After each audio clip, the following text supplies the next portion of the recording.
Rosie, the most darling, delightful, and dangerous overlord this side of the pentagram. Hazbin Hotel has continued to gain traction since the series premiered on Amazon Prime. The original pilot was released on Vivian Medrano's YouTube channel in 2019 with the promising premise of Hell's Princess Charlie Morningstar opening a hotel to help rehabilitate sinners so they can enter heaven. The series centers around many powerful demons who have terrifying true forms. Characters like Alistair, Lucifer, and Charlie have all harnessed their full strength to protect their loved ones in the hotel. Their displays of strength intimidate their enemies and remind everyone what they're capable of. In the second season, fans would love to see other characters embrace their full potential. In today's video, we'll discuss characters who should unlock their true forms in the future. This place is about second chances, and who deserves one more than this, Slytherin? Number 1. Angel Dust. As the first resident of the Hazbin Hotel, Angel Dust has many responsibilities on his shoulders. Whenever Charlie discusses the progress made by the hotel, she brings Angel into the spotlight. In Welcome to Heaven, she uses his actions as proof that sinners can change their behavior. However, these high expectations are a heavy price to pay for Angel. While he can be the best version of himself with Charlie, he's still in a vicious contract with the overlord Valentino. Angel's two roles conflict in Masquerade, when Valentino takes Angel away from the Hazbin Hotel, forcing him to work long hours in retaliation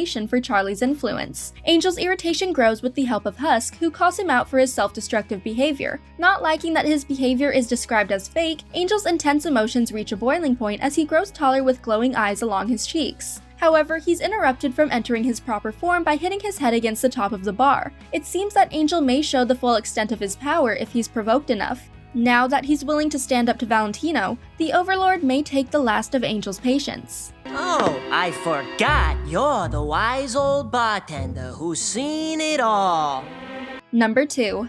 Husk. As the hotel bartender, Husk is privy to everyone's fears and deep secrets. In the episode Masquerade, he goes around the room telling everyone what their deep-rooted problems are, truths he discovered during their nights spent at the bar. While Husk didn't choose to become a bartender, he takes his role seriously and comes to care for everyone else in the hotel. When he senses trouble brewing between Angel Dust and Valentino, he does his best to get to the root of the problem. When he has to track down Angel at a local bar, he claims that his fellow sinner seemed like he needed a bartender to talk to. Together, they sympathize with each other's experiences and become closer friends. In Welcome to Heaven, he becomes frustrated when Angel backtracks on his progress, using drinking to help cope with his stress. Throughout these experiences, Husk shows how much he cares for everyone around him. He may use his true form to help keep peace at the hotel, like how he helped Charlie fight in The Show Must Go On, even after they assumed that Alistair had died.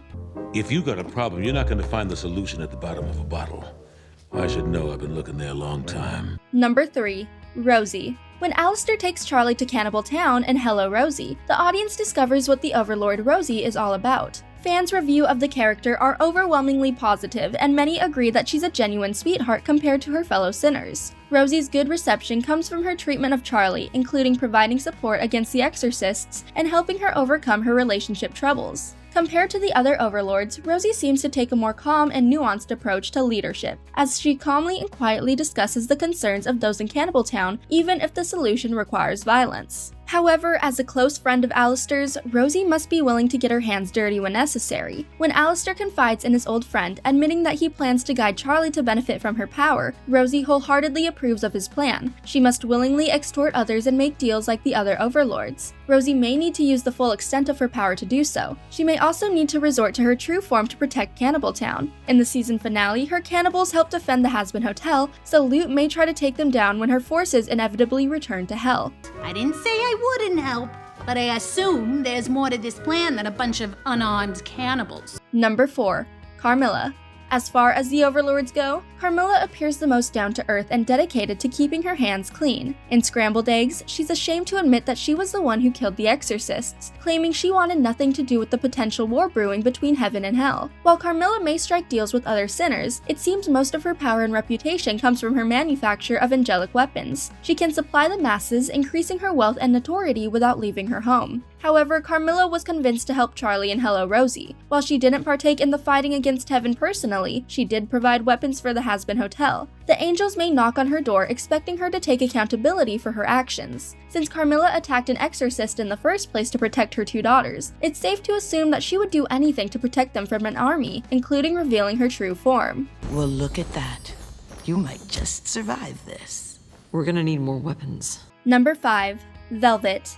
Unfortunately, Velvet didn't receive the same screen time as her companions in the first season. However, that may be due to her role within the V's, like how she works in the background to help them pull all the strings. In Scrambled Eggs, she represents their group at the Overlord's meeting and causes a stir by confronting Carmilla and the others. Since we know she isn't afraid to protect the other Overlords no matter their status, Velvet may make numerous enemies in the second season. If she faces the ire of notable characters like Carmilla, Alistair, or Zestial, she may have no choice but to resort to her true form.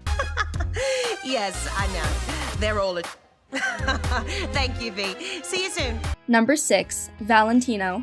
While Valentino has shown the complete variety of his everyday appearance when unfurling his wings in Masquerade, it's unclear if the moth-like design also includes his true form. Valentino likes to stay in control, becoming more engaged as Angel Dust pulls away from his rules in the recording studio. However, Valentino remains calm under pressure, gritting his teeth around Charlie even when she makes demands or catches his film set on fire. While Valentino may not show his true form around Hell's Princess or the other V's, he may resort to such extremes if it scares Angel into remaining obedient despite his second life at the Hazbin Hotel. The conflict between these two characters will undoubtedly continue, and Valentino may quickly find himself the enemy of the entire Hazbin Hotel. You don't want to roll, do you? Because I could make you a star. Make us both richer than, well... Number 7. Vox. While the V's had a small role in the first season, Medrano has confirmed they will appear in the second, especially Vox. His rivalry with Alistair was brought to the audience's attention in Radio Killed the Video Star, and it will become a primary plot point in future episodes. The two Overlords have feuded for years, starting with Alistair's refusal to join the V's. So far, Alistair seems the strongest of the pair, wiping the board with Vox every time they have an altercation. However, now that it's confirmed that someone is restricting Alistair's behavior, Vox may find the perfect opportunity to unleash his full power to rid Hell of his most significant competitor. Well, maybe someone on the inside isn't such a bad idea. Do you think Angel would? Number 8. Cherry Bomb.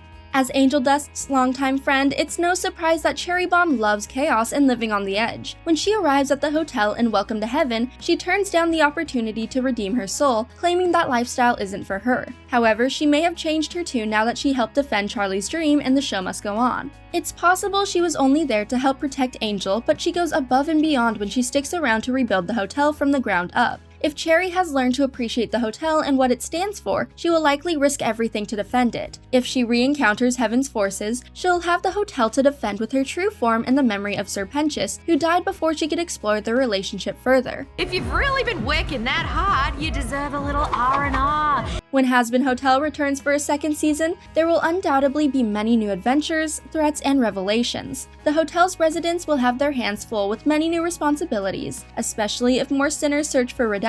The stakes will be higher now that Heaven and Hell have become at odds and the Exorcists have new management. Charlie's allies will likely need to summon all their strength to stand against their enemies when they inevitably arrive at the hotel's door. I love you guys. Like, really? Thanks for watching. If you enjoyed this video, hit that like button, subscribe to our channel, and turn on notifications to stay updated on our uploads. Someone pathetic, desperate, with no direct ties to us.